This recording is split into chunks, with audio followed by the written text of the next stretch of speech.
अलविदा अलविदा अलविदा है माह रमजान बस احمد ډیر پریشان ښکارې ولې؟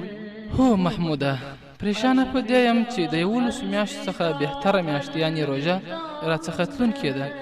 الله خبر چې په بله روژه کې به ژوندي یو او که یا. बस अलविदा है.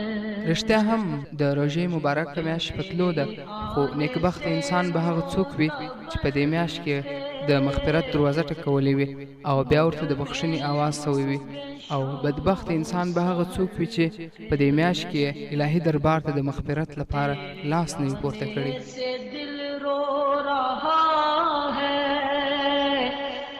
माह रमजान बस अलविदा है. अलविदा अलविदा अलविदा है माह रमजान बस अलविदा